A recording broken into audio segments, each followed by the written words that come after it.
Welcome to the Idaho Transportation Permits System, also known as ITRPS, user tutorial videos. This video will guide you through the steps for saving a trip in ITRPS at www.permitsforidaho.com. This and other tutorial videos can be found on the login page via the ITRPS user tutorial videos link.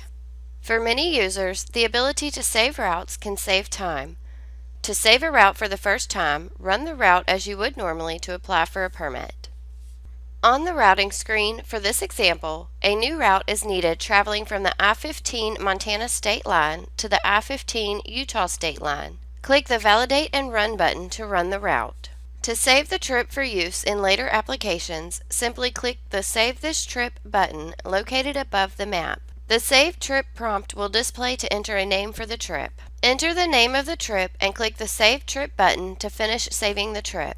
A trip saved confirmation will be displayed, allowing the user to know the trip was saved. When applying for a permit, you will be able to utilize the Load Trip feature once on the routing screen. Select the trip you would like to recall from the Load Saved Trip drop-down list and click the Load Trip button. The origin, destination, and any via points will be populated in the Enter Trip panel. Click the Validate and Run button to generate the requested route.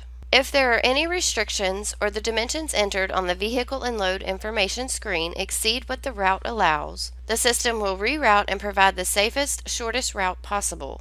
View the blue highlighted line on the map display and the driving directions under the map display to check the route for any changes. All previously saved trips can be found by clicking the menu button at the top of the company dashboard and selecting the Saved Trips link. This will display the list of trips that have been saved to the company account. On the Saved Trips screen, a saved trip's name can be edited or the saved trip can be deleted. Click the Edit Trip Name button to enter a new name for the saved trip. Click the Delete Trip button to delete the saved trip entirely. The deleted trip will no longer be available when selecting to load saved trip during the routing process.